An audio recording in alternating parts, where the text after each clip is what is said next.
mga tao sa paligid ko. At until such time na nadaanan ko, ay kung nadaanan nyo rin, merong kabayo na mahal ng may-ari na nagkasakit. So, since mahal na mahal siya ng may-ari, ay tumawag ng doktor sa mga hayop. Ano tawag doon? Ayun, tumawag ng vet. At nagpunta yung doktor doon sa kulungan ng kabayo. At nandun din yung may-ari. At yung kabayo pala na yun, may kaibigang kambing. Ang BFF niya, kambing. Okay. Yung iba natatawa na, alam niyo yata yun. Sabi po ng veterinaryo, Sir, mag-iiwan po ako ng gamot para dito sa kabayo ninyo. At itong gamot na ito ay good for 3 days. Kapag sa loob ng 3 days ay hindi siya gumaling, sa ika-4 na araw, kailangan mo na siyang katayin. Kasi meron siyang virus, baka makahawa pa siya sa iba. Ako, hindi nag-alala yung kaibigang kambing, narinig niya yung usapan ng agad-agad pagkaalis ng veterinary, ay kinausap niya po agad yung kabayo. Sabi niya, friend, kailangan mo magpagaling. In 3 days time, pag hindi ka gumaling, sa ika-4 na araw, patayin ka na. Ako, hindi siyempre yung kabayo, nahintakutan naman yung kabayo. Gusto niya talaga na nag-focus siya na siya ay gagaling. Long story short, yung pangatlong araw, masigla na yung kabayo. Pang-4 na araw, doon nanakbo na yung kabayo. So, tuwan-tuwa po yung may-ari sa kanya kasi mahal na mahal yung kabayo. Kaya ang sabi ng may-ari, magse-celebrate tayo. Hatayin natin yung kambing. Yung kambing ang nag-encourage sa kabayo para siya ay gumaling, yung kambing ang kakatayin. Anyway, binaraan ko lang kasi baka nalulungkot kayo. May mga bakanting upuan. Siguro ay mga busy sila sa anong mangyayaring butuhan. Okay, so sa umagang po ito ay muli nagpapasalamat tayo sa Panginoon kasi nandito tayong lahat. Bago ko nga pala makalimutan yung ating every Saturday na prayer for the nation, sama po tayo doon. Oo, kasi nakikita niyo naman kung ano na nangyayari sa paligid natin. Ano po? Sa alinmang digmaan na nababalitaan ninyo, pag yan ay lumala, kasama po tayo dyan.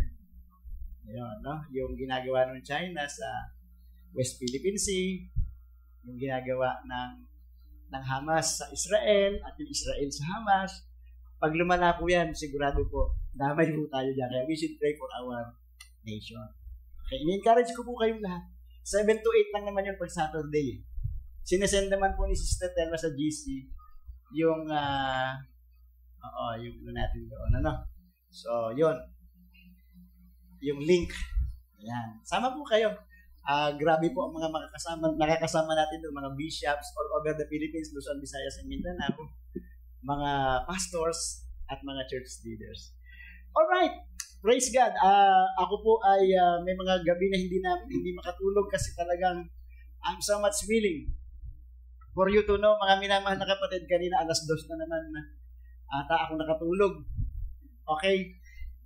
Sabi ng doktor pa naman, bawal magpuyat. Pero kasi po talagang excited po talaga ako sa dinadala kong mga messages sa inyo. Yeah. Yun po yung dahilan nun. Ang totoo nun, hanggang kagabi ay hindi ko malaman kung anong aking itatitle doon kasi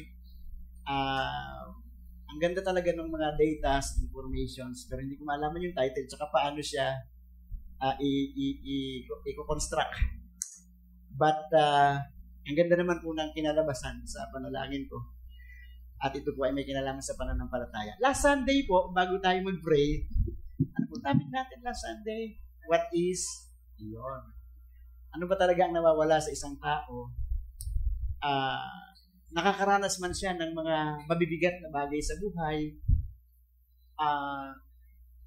problems dito, problems doon, problems sa school, problems sa family, personal problem, at tapos hindi niya mapagtagumpayan. Ano ba talaga ang nangyayari? What is missing?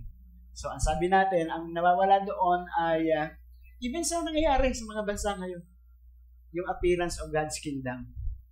Okay, wala sila sa ilalim ng paghahari ng Diyos. So, ganun ang nangyayari. Magbabangbahin yung isang lugar, yung isang grupo ng tao, tapos gaganti naman yung isa, 4,000 na mahigit ang namamatay. Damay na po, pati mga civilians. Yun po ang parang hindi natin matanggap. 4,000 na mahigit. Ang masakit pa noon, kung ikaw at saka ako ay may kamag-anak na nasa abroad, tapos nadamay sila. Meron tayong 4 na Pilipino na no? So what is missing? Ganyan ang usapan. Yung kingdom ni Lord, hindi nila priority. Walang posisyon, walang pwesto sa buhay nila yung kingdom ni Lord. Okay? At wala doon yung power ng paghahari ng Diyos. Kaya nangyayari yung bagay niya. Tapos ano pa nga yun? The appearance of God's kingdom. Ayun, yung mali, yung pagkakilala ng tao kay Jesus. And then yung approval ng Father. Kasi marami tayong pwedeng paglagakan ng ating paniniwala pag hindi natin alam na si Jesus lang pala, siya pala yung only way, truth, and life na approved by God's the Father. Okay? Hindi natin kailangan guluhin ang mga sarili natin sa kung ano ng mga paniniwala, sa kung ano ng mga religions. It's only Jesus. Alright? At doon sa kingdom na yon, may isang bagay na kailangan palang taglayin natin as believers. Okay? Minsan talaga agad ako pagka yung salitang Christian tsaka yung Christianity. Kasi yung Christian at Christianity ay inile-level nilang nila as religion. Okay? Pag hindi ka Muslim, Kristiyano ka. So, ibig sabihin, kung ano yung sitwasyon, kalagayan ng pagiging Muslim, ganun na lang din yung tingin nila sa Christianity at sa Christians. As religion na lang. Diba? Pagka Christian ako, hindi ako Muslim. Hindi ako Buddhist.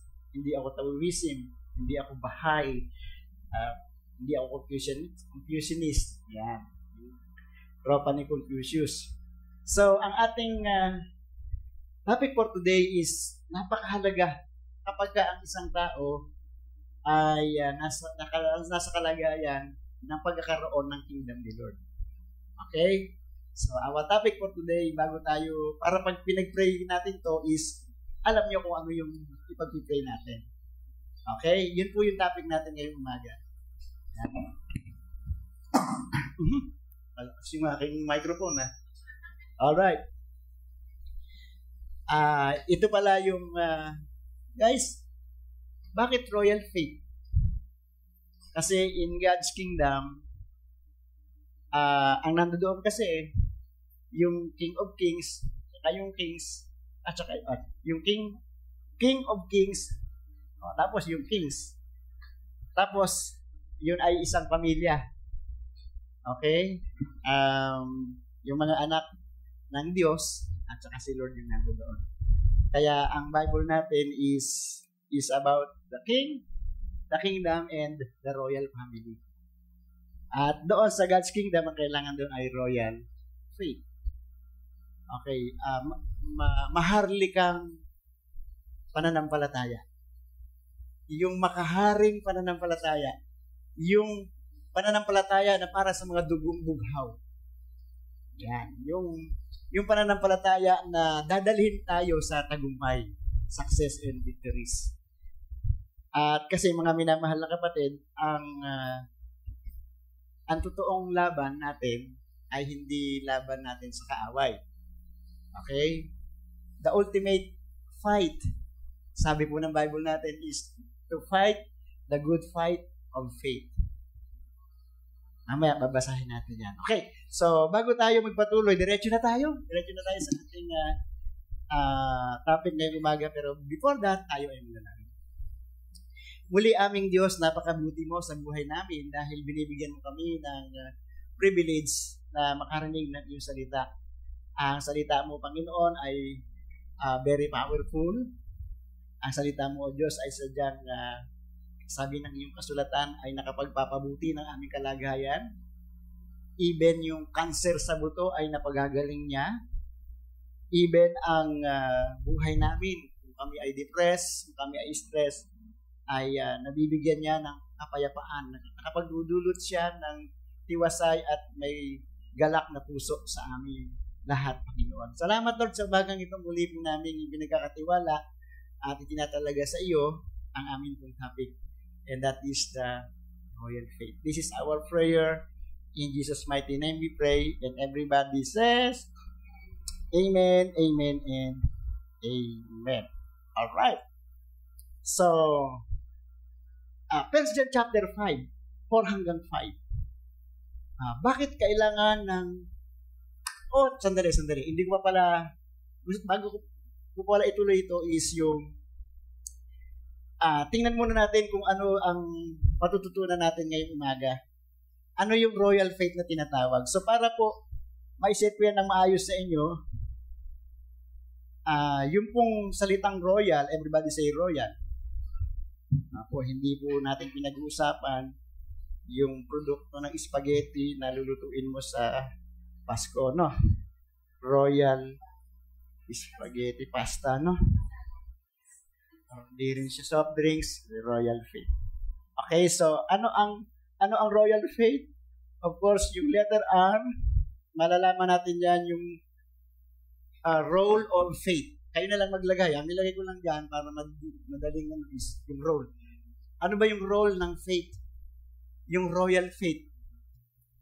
Sa buhay ko, sa buhay ninyo, living in God's kingdom. Ano ba yung role? Okay, aalamin natin yan. Pangalawa, yung letter O is the object. Object. Kapatid, kapag ang object ng faith mo ay pera, wala na. Pabagsak na yung faith mo. Kasi ang pera, gaano man yung karami, lagi siyang temporary. Amen? Kapag totally depressed ka na, hindi na makatulong yung pera. Hindi na rin makatulong yung taas ng iyong pinag-aralan.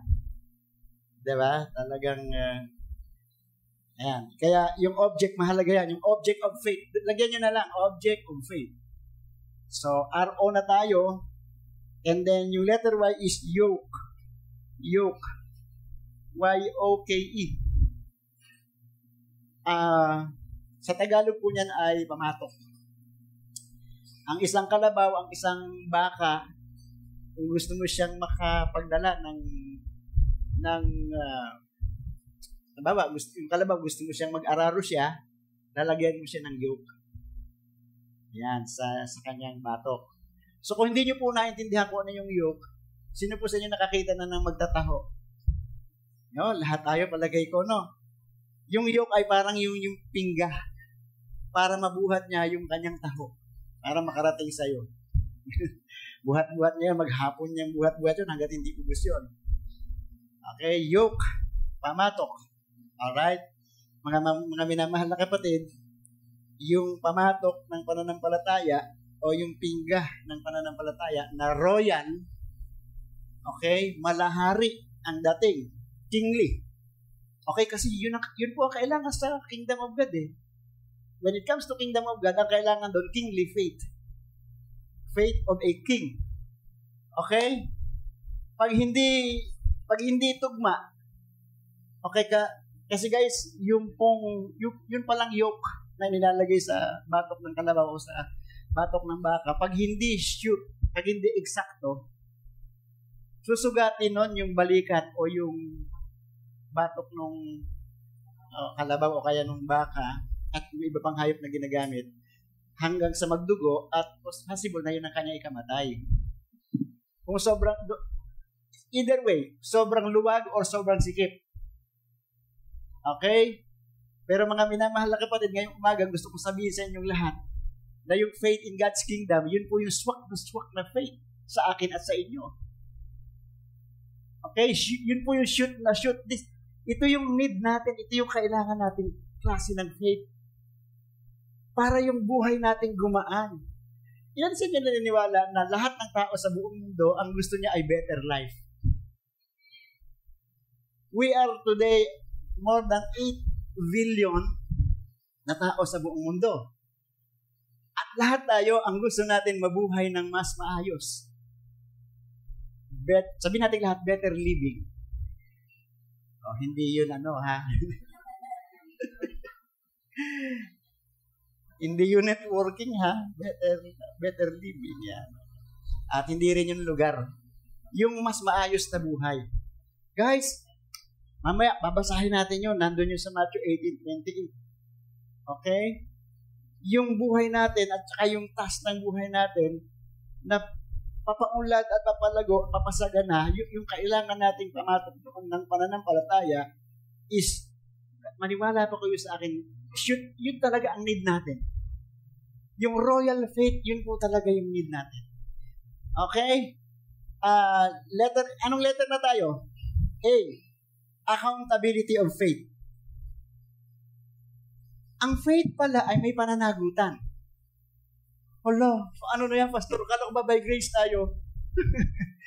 Guys, ang sinasabi ko pong pananagutan dito o yung gagawin mo about the faith na talagang inihanda na ng Diyos noon pa man na sinasabi kong shoot, yun talaga ang need mo, yun talaga yung swak na swak sa'yo. Sino dito naglalaro ng basketball?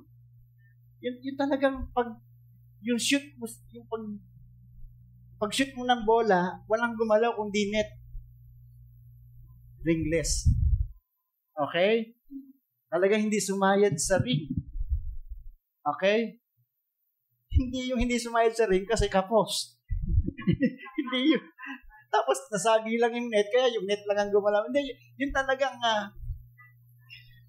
shoot na swak talaga. Okay?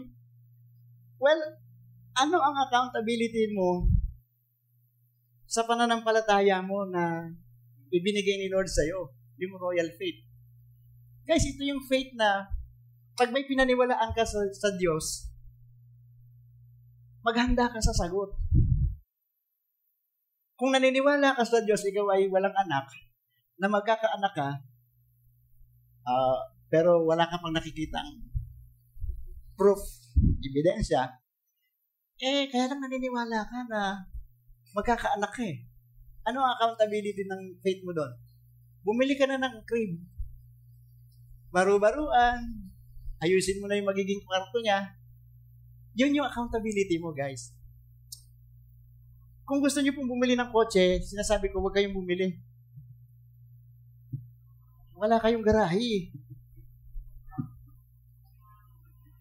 Naniniwala ka kay God, bibigyan ka niya ng kotse. Ano ang accountability mo? Gumawa ka ng garahe. Kung wala nang place sa lugar nyo, maghanap-hanap ka na ng pwede kaupahan.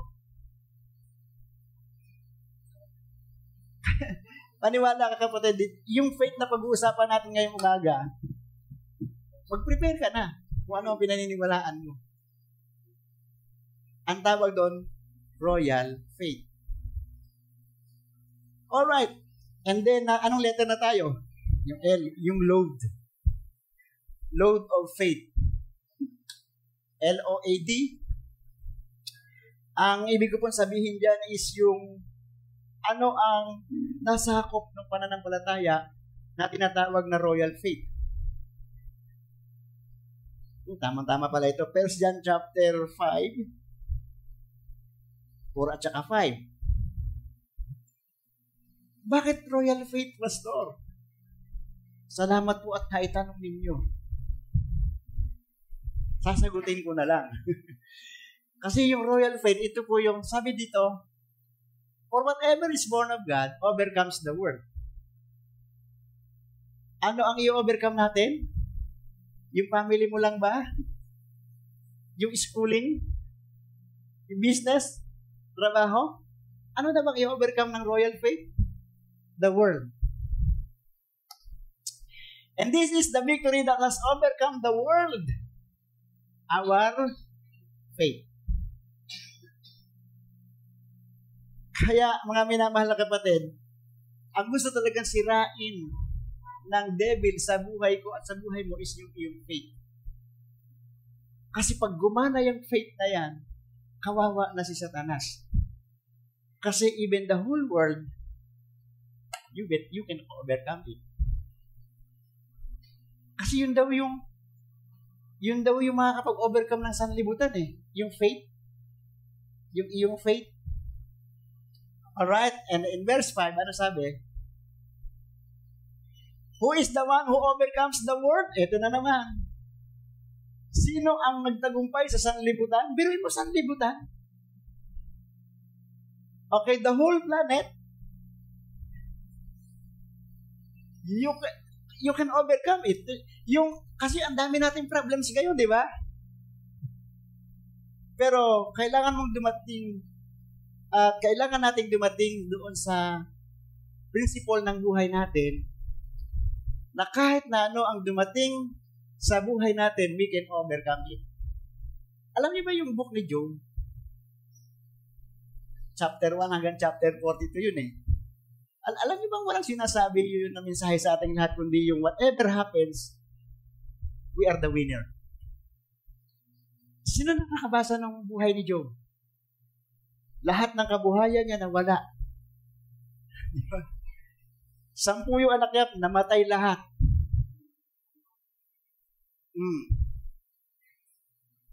Nagkasakit pa siya. Tapos yung asawa niya ay hindi natin malaman kung ano nangyari sa asawa niya kasi sabi ng asawa niya sa kanya, nananatili ka pa bang tapat sa iyong Diyos? Sumpain mo na siya para mamatay ka na. Ewan ko kayo kung meron kayong narinig na mag-asawang nag-aaway, pero ako may narinig na ako, matay ka na. Meron ganyan eh. Literal yan ha. Okay? Yun yung sinabi ni Mrs. Job kay Mr. Job. Okay? So, pero whatever happened, nanalo pa rin si Job. Okay? As if yung kanyang faith ay kayang i-overcome ang anumang bagay dito sa mundo. Grabe. Kung ako sa inyo, kailangan ko itong faith na to. Kasi yung faith kailangan sa mga bagay na nasa unahan mo. Kailangan din sa mga bagay na nasa likuran. Baka yung umatake sa'yo galing sa likod. Kailangan din sa mga bagay na nasa magkabilang tabi. And even sa ibabaw. And this faith can overcome everything. Yan po yung gusto nating pag-usapan ngayong umaga. Okay? Yung pananampalataya na can overcome everything.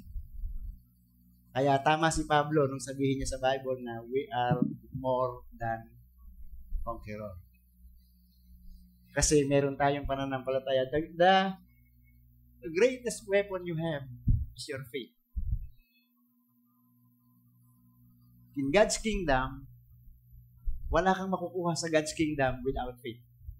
Alam niyo ba kung sino yung ang mahirap sa kaharian ng Diyos? Yung walang faith.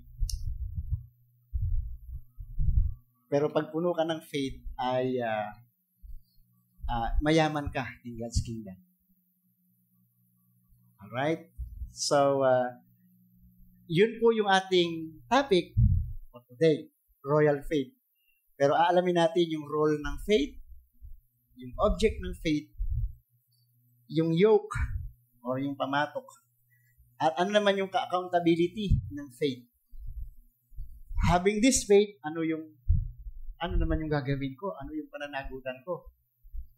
Remember, sabi ni Santiago, ang pananampalataya na walang kalakip na gawa ay nag-e-expect ka pero hindi ka nag-prepare. Pag dumating na yung ina-expect mo. Ang totoo nun, kaya hindi ka nag-prepare, hindi ka sigurado. Iba po yung interesado sa merong desire. Interesado ka lang, hanggang doon lang yun. Pero pag meron kang desire, malalim yun. Maghahanda ka ng mga bagay na kailangan pag dumating na yung dinidesire mo. Okay? So, accountability of faith. And then, ano ang sakop ng faith mo? Yung kababasa lang natin. Ano ba sa ibang term yun? Yung sakop? Scope. Yan. Buti na lang, nandito si Ate Eden. Talaga. Pareho kaming nakapula niya. At marami pang iba. Ano ang scope ng iyong faith? The whole world. Grabe. Hindi ko, parang asarap tumakbo. You know? Yes! My faith can overcome the whole world. Ibig sabihin, kahit saan may problema, kahit sa lahat ng lugar may problema, I can overcome it. I can overcome all of them. Because the scope of my faith is the world. Okay, hindi lang sa amin na pang mag-asama. Alright. And then, ayun nga yung scope. Alright. So, kaya kailangan natin ng royal faith. Because ang kailangan natin i-overcome is yung lahat ng bagay dito sa mundo. Kaya nga si Jesus na nabubuhay dito sa mundo, walang bagay na hindi niya kayang solusyonan. Tama?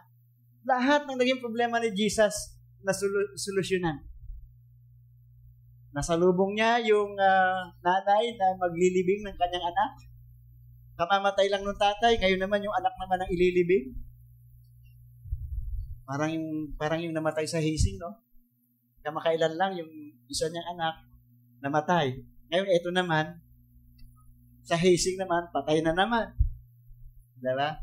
So, kay Jesus, nalagyan niya ng solusyon yun.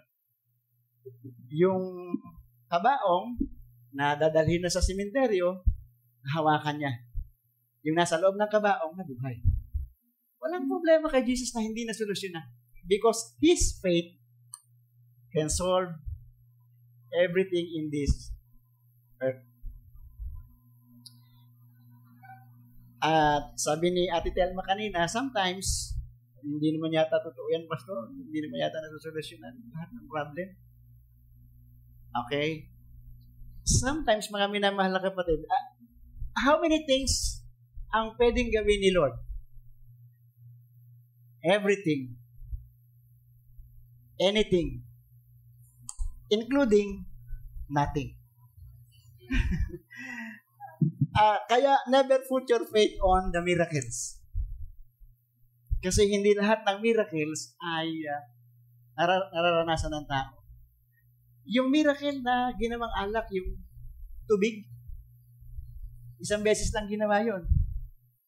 Bakit hindi kaya sa lahat ng ikinakasal ginagawa ni Lord yun? Yung alak maging tubig. Kasi ang gusto ni Lord, pag merong miracle, maniwala ka sa Kanya, hindi doon sa miracle. Okay, sa object of faith yun. Alright, so, nabasa natin yung 1 John 5, 4 hanggang 5. Kailangan natin ng royal faith because ang kailangang masolusyonan na bagay sa buhay natin is lahat ng bagay dito sa mundo. In other words, pag may humarang sa'yo, patay. Diba? Kasi yung faith na pinag-aaralan natin ngayon is yung kung may sakit ka, tapos taglay mo yung royal faith, maghanda ka na. Ano ang gagawin mo pag magaling ka na? Hello? Nagkaroon ka ng karamdaman, mabigat yung karamdaman, pero may royal faith ka. Ano ang gagawin ko, Pastor? Ang gagawin mo, alam mo kung ano gagawin mo? Mag-isip ka na ng mga bagay na isa-isa mong gagawin pag wala ka ng sakit. Ang tawag doon, royal faith. Pag hindi ka pa naghahanda ng mga bagay na gagawin mo, pag ibinuhos talaga ni Lord yung kagalingan, that means hindi ka talaga naniniwala. Hindi talaga royal faith. Alright? So, sabi po ng Bible, 1 Timothy 6:12, okay? Bakit royal faith? Kasi ano sabi ng Bible? Ano raw ang pakikipaglaban natin? What is our fight? Fight the good fight of faith. Hindi ultimately ang kalaban natin si devil. Ang sabi ng Bible, ang laban natin is yung fight of faith. At ang tanging alam ko na paraan para magawa natin yan, good fight of faith is yung royal faith. Yung pananampalataya. Alam nyo, sa Bible natin, ito na, bigla ko lang po naalala, kaya wala yun dyan. Wala po dyan sa Galatians 2:20. Yan. Even Jesus Himself, actually, yun yung gusto ni Lord na ipagamit sa atin. Hindi yung pananampalataya ko, hindi yung pananampalataya mo, kundi yung pananampalataya ni Jesus. Sa NASB kasi ang ginamit ay I live by the faith in the Son of God. Pagka chinek nyo po yan, sa bagay, mga minamahal na kapatid, itong I live by the faith in the Son of God, may footnote po yan sa Bible nyo. Ang nakalagay, hindi in, of. Thank you. By the faith of the Son of God. Ano sabi ni Pablo? Nabubuhay ako sa pananampalataya ng Panginoong Hesukristo. Ay, grabe, no? Ang gagamitin mong faith, hindi yung faith mo. Alright? Dito sa Bible ko, meron talagang note eh. Ako yung ipinakong kasama ni Kristo at hindi na ako ang nabubuhay, kundi si Kristo ang nabubuhay sa akin. At ang buhay na kinabubuhay ko ngayon, sangayon sa laman, ay kinabubuhay ko sa pamamagitan ng pananampalataya ng anak ng Diyos. Pananampalataya ng. Wag na natin ipahanap kasi nandiyan naman talaga yan.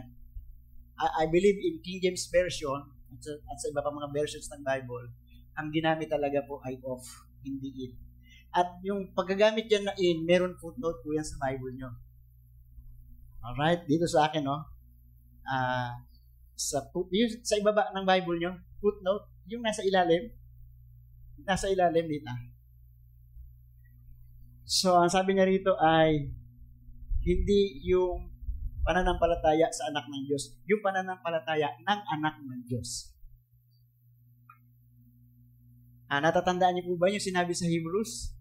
The author and the finisher of our faith.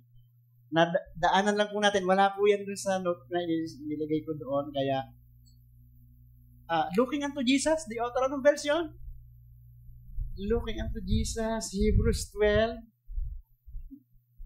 Yan, no? Kaya mahalaga talaga yung natatandaan mo. Verse 2 yata yun. Pilimon, Hebrews 12, verse 2.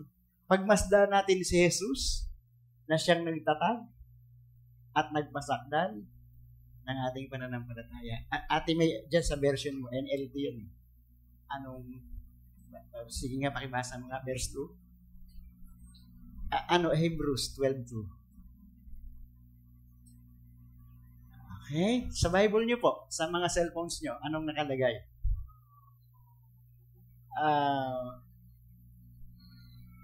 Pagmasdan natin si Jesus sa Tagalog po, na siyang nagtatag.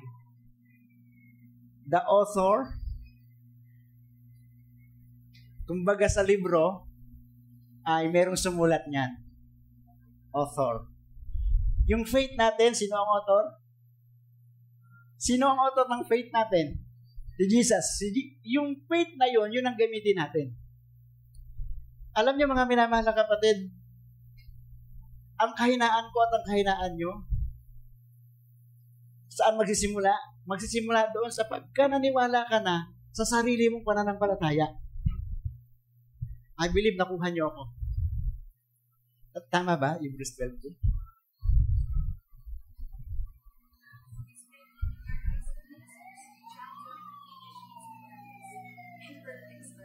Yan. Who? Champion? The champion who initiate. Siya yung nag-initiate. Ano ba itong aking bookmark? Nagtatakbuhan. So guys, ano ang sinasabi ko ngayon? Ang royal faith ay galing kay Jesus. Yan, no? So, nagka-problema na naman kayo, Pastor, paano ba ginagamit yung faith ni Jesus? Yeah. Whatever it is na dinidecide mo for God's glory, faith ni Jesus yon. At kung sa bagay, pwede mo rin sabihin na, Pastor, ang ginagamit ko yung faith ko, pero yung faith ko, ang author nito si Jesus. The initiator, the pioneer, the originator ng ating faith ay si Jesus. Hello? Ayan, no? So, looking unto Jesus, the author and finisher of our faith. Biruin mo, wala ako, wala ka. Siya yung author, siya rin yung magtatapos nun. Nakukuha niyo po? Guys, this is the kind of faith na ginagamit in God's kingdom. Yung faith ni Jesus. Everybody say, Jesus, faith. Kaya ang tawag doon ay royal faith. Woo! I'm so excited. Hallelujah. Okay. Ngayon, basahin na natin yung pinaka-main text natin. Matthew chapter 9, 27 hanggang 30. Matthew chapter 9, 27 hanggang 30. Wow! Diyan natin hanapin lahat yung sinasabi nating royal. Sabi po ng Matthew 9:27, as Jesus went on from there, two blind men followed him, crying out, have mercy on us, son of David. Dalawang lalaki raw po ang sumusunod kay Jesus at sumisigaw, mahabag ka sa amin, anak ni David. Sino po ba si David? Yun. Hari sa Israel. Kaya, madaling-madali kong sasabihin sa inyo na ang pinag-aaralan natin is about the faith in the kingdom. Kasi ang hinahanap ng dalawang bulag na lalaki is yung tinatawag na anak ni David. Ibig sabihin, mga minamahal na kapatid, ang pagkaalam nila kay Jesus ay nasa linya ng pagiging hari. Kaya nandoon pa rin tayo sa kingdom ng Diyos. Alright? Nandoon pa rin tayo. Sabi po ng 28, Matthew 9:28, when he entered the house, the blind men came up to him. And Jesus said to them, do you believe that I am able to do this? They said to him, yes, Lord. Ano ang nakita niyo po doon sa Bible na yon? So, sa binasa nating verse ng Bible. Nang sinabi ng dalawang bulag na anak ni David, mahabag ka sa amin. Ano ang hinihingi nila? Yung sila ay makakita. Ayan. Binigay ba kaagad? Diba? Hindi kaagad binigay kasi pinayagan pa ni Lord na sila ay sumunod kay Jesus. Yan. Padaanin muna natin.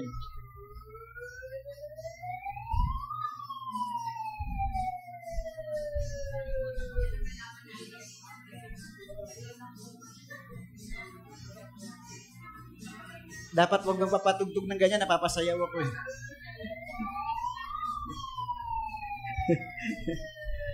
Alright.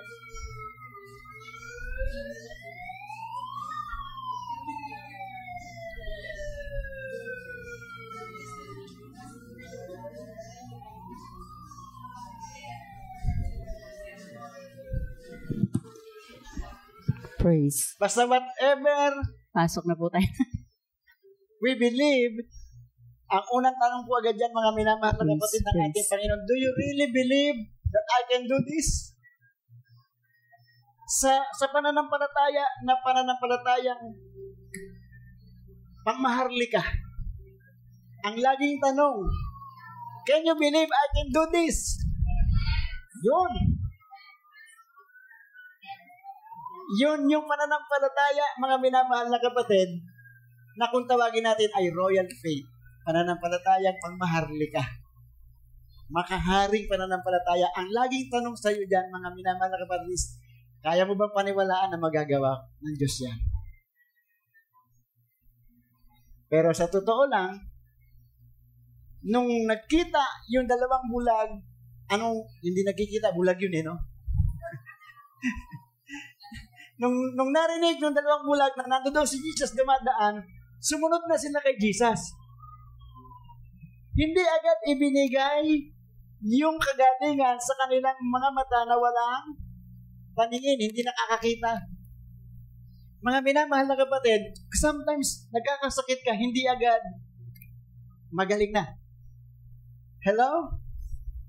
But whatever it is, kailangan mong maniwala. Kaya nga ang tanong can you believe?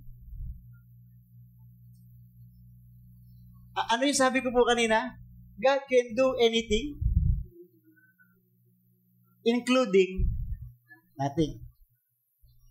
Pag wala siyang ginawa, pag yung himala ay hindi gumana, that doesn't mean na wala ng power si Lord. Hello? Yan. Hindi ibig sabihin na pag hindi mo nararanasan, yung hinihingi mo sa Panginoon ay wala na siyang kapangyarihan. Kaya ang tanong ni Lord, can you believe? Kasi hindi natin alam kung saan, kung paano, kung kailan sasagutin yung prayers natin. Ang importante, sasagutin. Nung si Abraham, pinangakuan ng Diyos ng baby. 75 years old siya. Kailan dumating yung baby? Nung 100 years old na siya. Ano sa tingin nyo guys? Nung panahon na 80 anyos siya, wala pa yung baby. 5 years na. Sinabi na ni Lord, Abraham, ikaw ay magiging ama ng maraming bansa. Kaya hindi na Abraham ang itatawag sa iyo, kundi Abraham. Ibig sabihin, father of many or father of nations. Mula na ipinangako yun, lumipas ang 5 taon, so 80 na siya. Ano kaya iniisip ni Abraham?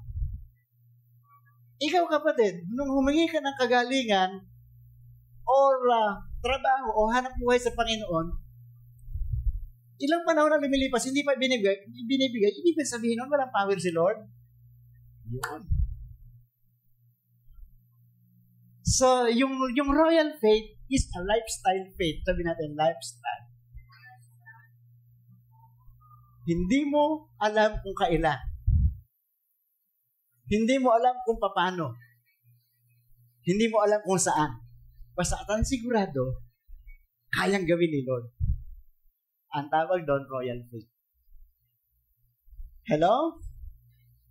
Ang tawag doon, maharlikang pananampalataya. Kasi guys, ang role po ng pananampalataya sa kingdom ni Lord is ito yung parang currency. Sabi natin lahat, currency. Alam niyo kung ano yung currency? Yung pera. Sa atin, ang currency natin, piso. Sa US, dollar. Okay? Sa isang bansa, kasi yung kingdom parang bansa din yun Pag wala kang pera, dito sa atin, sa Pilipinas, wala kang pera, ang tawag sa'yo, mahirap. Sa kingdom ni Lord, ang mahirap doon yung walang faith. Walang pananampalataya. Gets niyo po? So in God's kingdom, lahat doon ay pag-aari mo, lahat doon ay meron kang access, and it is always by faith. Kaya mga minamahal na kapatid, ang isang kapangyarihan na very powerful na nasa iyo ay alagaan mo. Yun yung iyong faith. Yan. Wala na si Kuya Errol, pumasok na Sasabihin ko sana, Kuya Errol, alagaan mo si faith. Faith.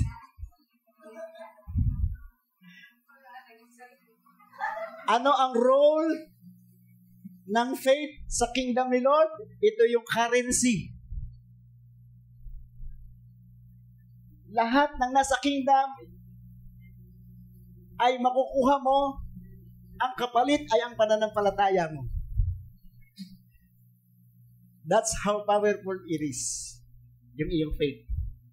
In God's kingdom, parang ang pera mo doon na gagastusin mo is yung iyong pananampalataya. Okay? Everything in God's kingdom. Hindi nyo ba alam na pati yung kaligtasan natin is by faith? For by grace, through faith. And in God's kingdom, everything na nando doon ay kaya mong bilhin at ang bayad ay ang iyong pananampalataya. Alright? So, yun po yung pinaka-role ng pananampalataya sa kaharian ng Diyos. Ito yung pinaka-currency. Ito yung bagay na taglay mo at lahat ng nandoon sa kingdom ni Lord ay kaya mong bumili dahil meron kang faith. Okay? Hindi peso, hindi dollar. Kaya nga, anong sabi natin kanina? Pag ang pananampalataya natin, inilagay natin sa pera, diyan na magsimulang bumagsak ang pananampalataya natin. Okay? Object. Hindi pa pala natin tapos na 29. Matthew 9:29.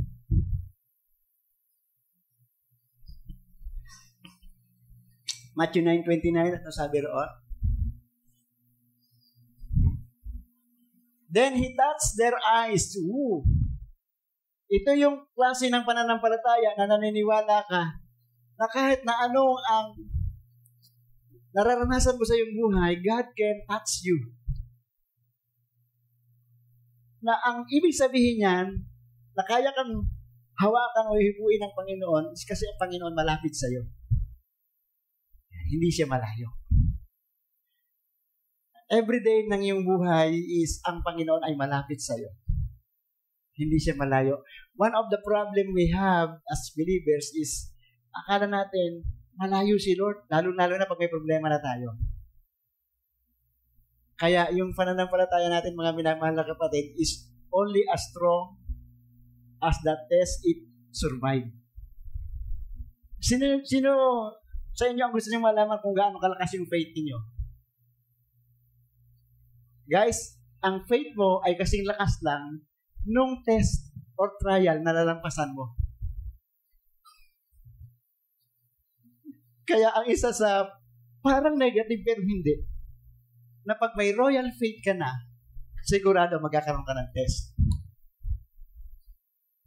Kasi yung faith mo, doon susukatin sa kung gaano kabigat na trials na ang nalampasan mo. Hello? Hello? So your faith guarantees tasting. Okay? Your faith guarantees testing. Susubukin talaga yan. Kaya yung pananampalataya natin sometimes, huwag mo muna sasabihin. Hindi ko alam paano ko sasabihin sa inyo eh. Nung sinabi ni Peter kay Jesus, kahit anong mangyari, ano man ang gawin nila sa'yo, sasama ako sa'yo. Alam nyo, parang nakikinig ako sa Jesus. Bakit pa sinabi yan, Peter? Kasi anong kasunod nun? Sabi ni Jesus, dahil sa sinabi mo, naghanda ang dyablo para subukin ka doon sa sinabi mo. Kaya, nakita nyo ba na wala nang sumunod sa mga alagad na sabihin yung ganon? Kasi sabi ni Jesus kay Peter,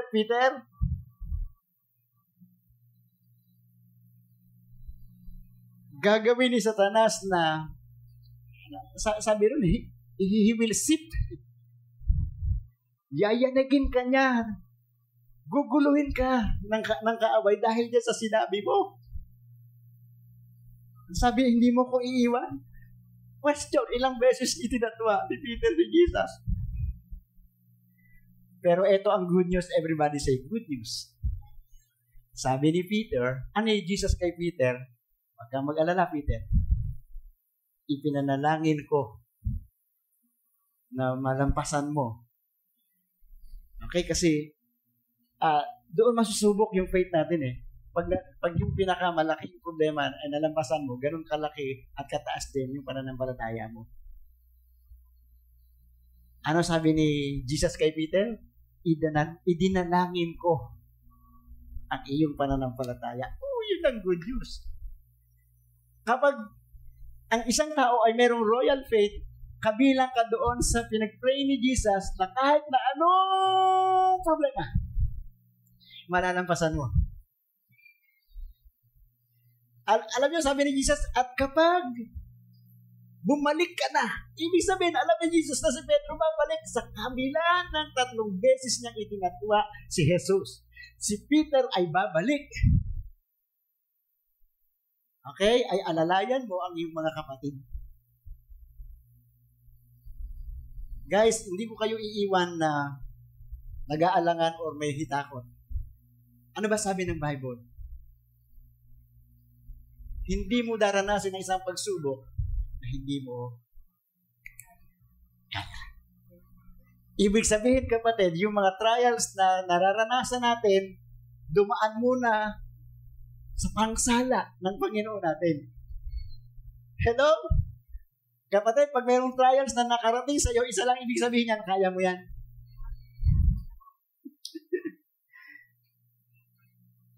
At kung bakit nagkaroon ng pagsubok is kasi para ikaw mismo malaman mo kung gaano kalalim ang pananampalataya. Yun yung reason. Sige, palakpakan natin si Lord. Amen.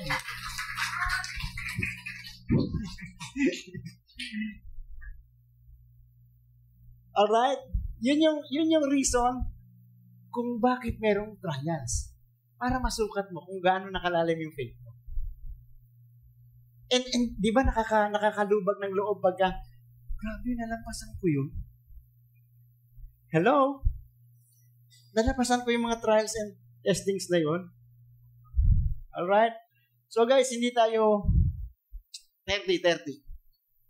At ang ganda rito, it shall be done to you according to your. Mangyayari sa iyo ang pinaniniwalaan mo. Everybody say, mangyayari. Naniniwala ka na bibigyan ka ni Lord ng sasakyan, hindi mo lang alam kung kailan yun. Pero sinasabi ko sa iyo, maghanda ka na ng garahe. It shall be done. Babaguhin ba natin yan? It shall be done. Si Abraham, nung 85 years old na siya, ano kaya nasa isip niya, Lord? Totoo ba yung sinabi mo magkakaanak ito? Nung 90 na siya, Lord, totoo ba talaga? Baka naman, dino-joke mo lang. Pinaprank mo siguro ako, Lord. Nung 95 na siya, 98, 99, Lord, wala pa rin eh. 75 years old na po nung sinabi mo yun eh. Ang importante, guys, it shall be done. Hindi pwedeng hindi mangyayari. Nung nag-100 years old si Abraham, nagkaroon ba ng Isaac? Actually, sabi ng Bible, doon natin kinuha yun. Kung bakit kayo palatawa, at kung hindi kayo palatawa, ay dapat na kayo mag-aral na tumawa. Kasi doon daw po tayo galing sa lipi ni Isaac. And Isaac means laughter. And sabi ng Proverbs, laughter is the best medicine. Di ba? Alright? Bili mo, 4,000 years, ipinangako na sa Bible na merong Messiah, merong Jesus na darating. 4,000 years bago dumating. Wala tayong pakialam daw kung ilang thousands pa yun. Basta ang gusto, ang sabi ng Bible, it shall be done. According to your faith. Because your faith is Jesus' faith. Ayun. Lord, kailan kaya ako ikakasal, Lord? It shall be done. Anong gagawin mo? Mag-ipon ka na. It shall be done eh. Magtingin-tingin ka na kung saan maglugar na magandang ikasal na kaya mo. It shall be done. Kailangan kong maigit ito sa inyo kasi in God's kingdom, ito yung faith na ginagamit doon. Royal faith. Okay. Yung object of faith natin, ayan, sabi na Isaiah chapter 9 verse 7. Isaiah chapter 9 verse 7. Bakit si Jesus ang nilapitan ng dalawang bulag? Actually, mga minamahal na kapatid, hindi lang yung dalawang bulag may problema dyan sa Matthew chapter 9. Ang dami niyang pinagaling dyan. Ang tanong is, bakit si Jesus? Kasi si Jesus nga, ang sabi ng dalawang bulag, Jesus, son of David. Kasi alam nila na si Jesus ay galing sa lipi at sa lahi ng mga hari. Okay? At ngayon, ang nasa isip ng dalawang bulag na ito, ang kailangan natin is yung pananampalataya ng isang hari. Kaya kahit saan magpunta si Jesus, sinusundan nila. Guys, ganun po ba tayo? Ang problema po sa Christian life, sa believer's life, is that it is a daily life. Ulitin ko po yun ha. Ang mabigat sa buhay ng isang mananampalataya is yung buhay niya ay pang-araw-araw na buhay. So bakit mo sinabi yun, Pastor? Kasi minsan, high na high tayo pag Sunday. Oh, praise the Lord, hallelujah. I speak you, Jesus. Diba? Monday, mataas pa rin. Tuesday. Wednesday. Thursday. Yun. Kumisan ang mabigat sa buhay ng isang mananampalataya is kasi yung buhay mo, pang araw-araw na buhay. It should be every day. Di ba? Alright. So, bakit si Jesus, bakit si God ang object ng ating faith? Kasi ano sabi niya? There will be no end to the increase. Everybody say increase. Walang katapusan ang pag-unlad, ang paglago, ang paglawak sa kaharian ng Diyos. Kaya kailangan natin yun. Walang katapusan yun, mga minamahal na kapatid. There will be an ending and there will be a limitless increase. Sabihin natin lahat increase. Sino natutuwa pag may increase? Alam ko agad iniisip nyo, sweldo agad increase sa sweldo. Hindi nyo iniisip yung increase sa health. Diba? Increase sa relationship sa bahay. Alright? In His government, kaya siya yung dapat maging object. Everybody say object. Ang object ng ating faith ay si God mismo. Si Jesus mismo. Pag ganyan ang faith mo, ang tawag yan, royal faith. Kapag ang object mo sa faith mo is yung runong mo, natapos mo, wala na, papabagit na yan. Diba? Kasi, kung matalino kang tao, habang tumatanda ka, ano nangyayari? Nagiging makakalimutin. Nababawasan yung, diba? Yung galing mo. But in God's kingdom, there will be no end to the increase. Yung government niya. On the throne of David, sabi natin lahat, throne of David. Alam nung dalawang bulag, okay, na itong si Jesus ay makaharing Bisaya. Nabasa na nila yan sa Isaiah chapter 9 pa lang. Narinig na nila yan. Kaya nung marinig na yun si Jesus, hindi nila makikita si Jesus, bulag sila eh. Nung marinig nila na yun si Jesus, ay, si Jesus, yan yung son of David. Sino yung David? King of Israel. Kaya nandun pa rin talaga tayo sa kingdom ni Lord, no? Ano sabi niya? On the throne of David and over His kingdom, to establish it and to uphold it with justice and righteousness from then on and forevermore. Tapos, ito yung maganda sa huli. The seal of the Lord of hosts will accomplish this. Yung unending increase, yung sigasig ng Diyos, yung kagustuhan ng Diyos, yung seal, yung, di ba sabi ng isang leper, Lord, mapapagaling mo ako kung gusto mo. Ano sabi ni Jesus? Alam nung may leprosy na kaya siya pagalingin ni Jesus. Ang problema lang niya is kung gusto ni Jesus. Now, dito sinagot niya, the seal of the Lord. Yung sobrang kagustuhan ni Lord na maramdaman at maranasan nyo yung increase. Yung better life baga.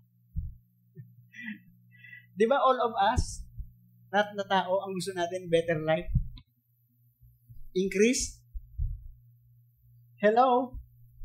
Yung mga taong nakatira sa Malacanang, sa Malasyo doon, at lahat ng taong nakatira sa ilalim ng tulay, isa lang ang iniisip niya, ang gusto ko, magkaroon ako ng better life, ng increase, ng abundance. Hello?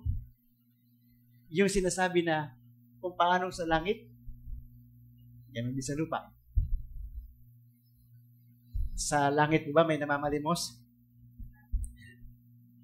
Pero sa kingdom ni Lord, mamamalimos ka pag wala kang faith.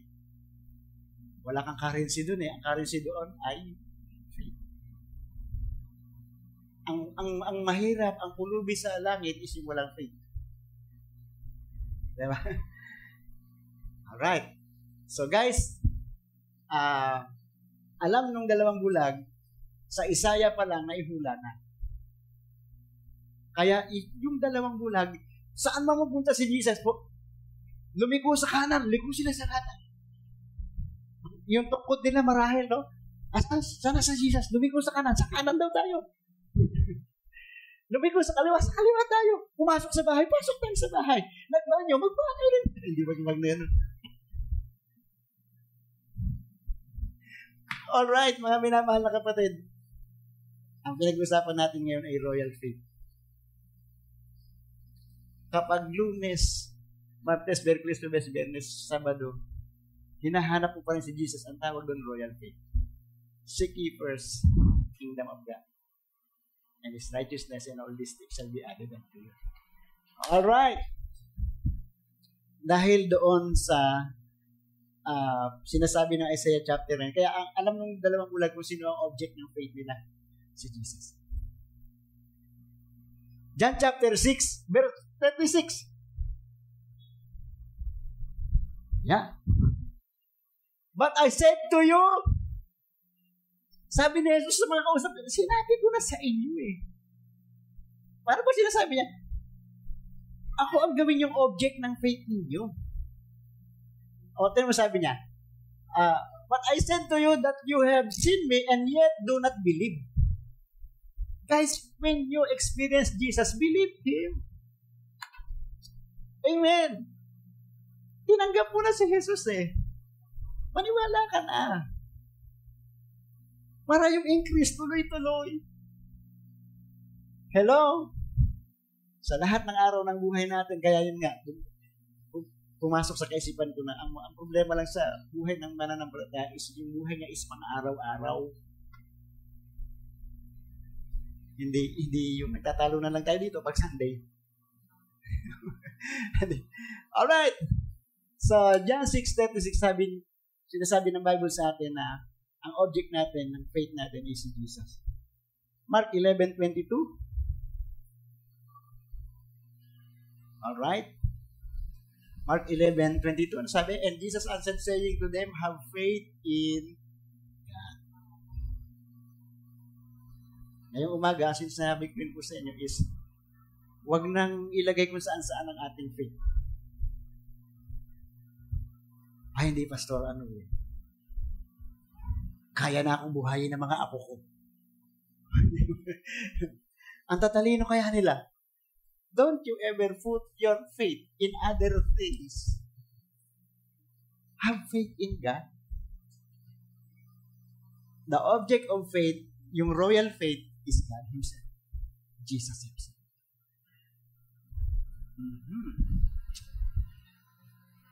Kasi mga minamahal na kapatid, yung faith na yan, na nasa kingdom, yan po ay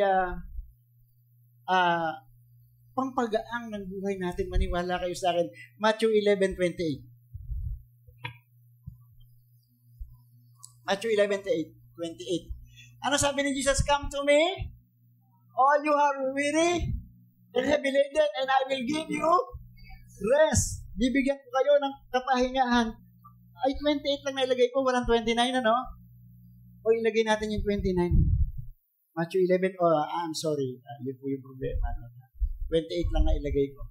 Matthew 11:29. Suspense natin ng konti. Ano sabi ng Matthew 11:29? Take my yoke upon you. Take my yoke. Kunin nyo yung aking pamatok. Kasi pag kinuha daw natin yan, you will find rest.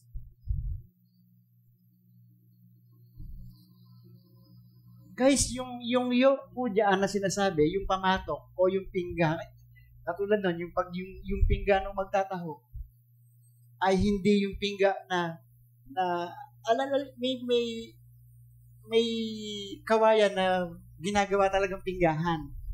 Yung pag naglakad na siya, yung pingga gumaganon. Ano ba? Yung nagbabounce na ganon, at pampagaang po yun eh.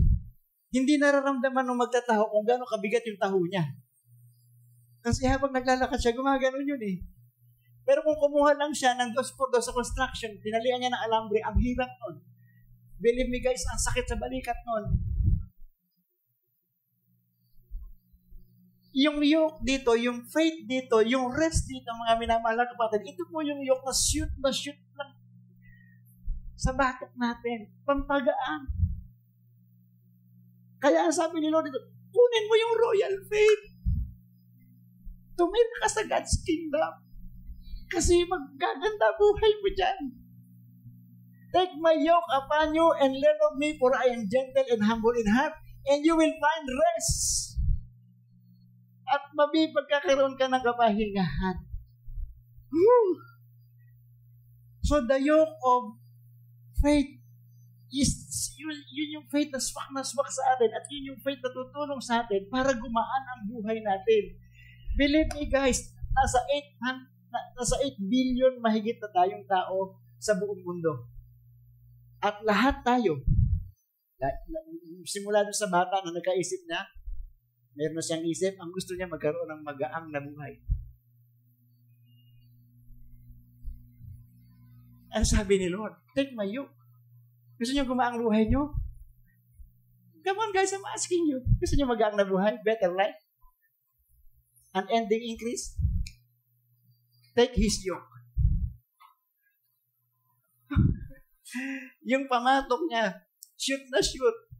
Ang ginamit po sa Greek ay Christos. C-R-E-S-T-O-S.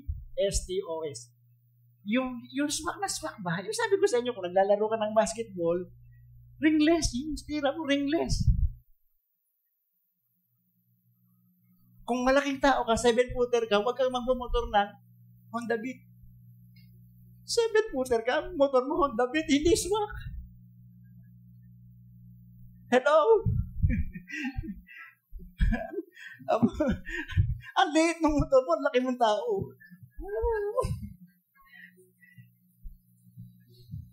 Yung faith na pinag-aaralan natin ngayon, mga minamahal na kapatid, believe me, ito ang message ni Lord sa ating lahat. Yung royal faith na pinag-aaralan natin, yun yung swak na swak sa atin. Pag hindi ito, ibig sabihin, maluwag yung yoke. Pag maluwag daw yung yoke sa batok nung anumang hayop yun, it can cause yung masusugat po yung batok. Tapos magkakaroon ng magdurugo at pwedeng yun na ikamatay niya. So, Mga minamahal na kapatid, have the faith, the royal faith. Kasi ito yung shoot na shoot sa buhay natin lahat. It will make life easy.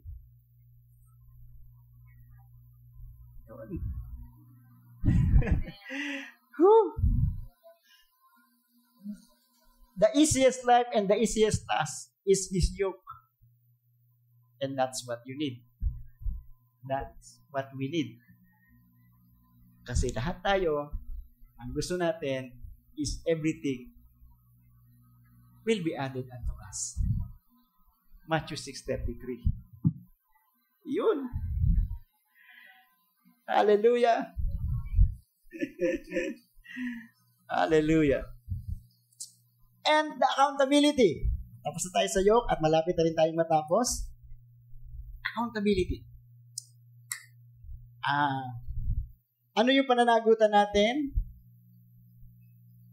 Meron pong isang congregation, nasa 40 pa lang sila, maliit pa lang sila. Nagkasundo sila na humingi sa Diyos ng ulan. Kasi yung lugar nila, tuyot na, bitak-bitak na yung mga linang nila. Kung alam niyo yung linang. Yung taniman ng palay. Kasi mga kabataan natin yun, hindi na nila inabot yun no? Puro konkreto na inabot nila, puro simentado na So, nagkasundo sila na doon sila sa isang lugar na malapit sa palayan. Hindi, 4 na po sila, may mga bata na, kasama na yung mga bata. So, nung dumating yung in-schedule nilang araw at saka oras, hindi nagdatingan sila, naipon na sila doon. Yung bata, may dala-dalang payong. Sinita siya ng mga adults. Inay, bakit may dala kang payong? Ano ho ba ang gagawin natin dito? Magpipray ng ulan. Ay, di ba kung wala po kayong payong, mababasa kayo. What is your accountability in this kind of faith? Maghanda ka. James chapter 2 verse 26. For just as the body without the spirit, yun. Pag yung katawan daw na walang spirit, patay yun. Pag yung katawan natin, wala na yung spirit natin dito, ang tawag sa katawan natin, patay na. Okay. Ganun na ganun daw, sabi niya, so also faith without work is dead. Naniniwala ka na kayang gawin ito ni Lord, pero hindi mo pinaghandaan. Hindi faith yun. Actually, faith din, kaya lang patay. Ano ang magagawa ng isang bagay na patay? Hello?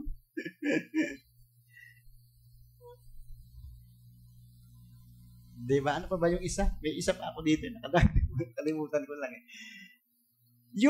Yung faith, alright, mga minamahal na kapatid, nataglay-taglay mo, paghandaan mo yan. Kung naniniwala ka na magkaka-baby ka, bumili ka na ng mga bottles patungkol sa pag yung titimplahan ng gatas. Bumili ka na ng mga lampin kung kailangan yon. Kasi ngayon, wala nang lampin, diaper na ngayon High-tech na kasi ngayon. Hello? So guys, ano ang klase ng pananampalataya na kakailanganin natin sa buhay natin ngayon? Knowing that we are in God's kingdom. Alright? Yung klase ng pananampalataya na kahit na anong nangyayari, ubusin na ng Israel ang Hamas o ubusin ng Hamas ang Israel, pero hindi mangyayari yun, Hindi mauubos nila ang Israel Kasi may pangako ang Diyos sa Israel, sa mga Israelita Ano man mangyari, ang Diyos natin ay tapat. Gagawin niya pa rin kung ano yung pinaniniwalaan mo. Let it be done according to your faith. So, mga minamahal na kapatid, ngayong umaga, nakaka-enjoy, napakasarap pag-aralan yung ating mga pinag-aaralan about God's kingdom. And today, anong faith ang tataglayin natin when we are in God's kingdom? Ang tawag doon ay royal faith. Everybody say royal faith. pananampalataya na pangmaharlika. Yung siguradong magtatagumpay ka sa pananampalataya nito. Alright? Naku, ang dami pa pala nito. Alright, anyway. And I believe na kung hindi man natin to pag-usapan lahat ngayon, I believe there is something na naintindihan mo kayo umaga. Amen? You have the royal faith. You know the role of faith? Siya yung currency. Na hindi ka makakabili ng kahit ano pag wala kang pera. Sa kingdom of God, wala kang mapapala doon pag wala kang faith. Wala kang magigets doon. Although lahat ng bagay ay pag-aari ng Panginoon, pag wala ka namang faith, wala kang makukuha doon. Kasi even yung kaligtasan natin is by faith. Or by grace and faith. We are saved. Okay? And don't you ever put your faith in anything. The object of your faith, kasi ang pananampalataya mo ay magiging kasing lakas lang yung source ng pananampalataya mo. Marami pong nadismaya sa mga bangkong nagsara sa Amerika. Na bankrupt sila. Pero salamat na lang nakagawa sila ng paraan na pag nagtayo ka ng bangko, meron siyang backup. Okay? So, yung bangko masunog man or ma-hold up man, merong backup. Sa sasakyan natin, gusto ko ano pa mga bagay, maganda yung meron kang insurance. So guys, sa atin, yung faith na pinag-aaralan natin was backed up by God. Kaya yung faith natin ay talagang matatag, matibay. Kasi ang backup nun si God eh. Alright? You simply prepare. Everybody say, prepare. Kung ano ang pinaniniwalaan mo, na ibibigay ng Diyos sa'yo, paghandaan mo. Kasi kung hindi ka totoong naniniwala. Kung may sakit ka, mag-isip ka na ng mga bagay na gagawin mo pag wala na yung sakit mo. That's what I call royal faith. So, can we pray? Pwede na ba tayong manalangin? Let's pray. Manalangin tayo. Panginoon, salamat po na inilalagay mo sa aming isipan, diretso sa aming mga puso, na pinaghandaan mo talaga kami, Lord, ng isang bagay na magagamit namin in your kingdom.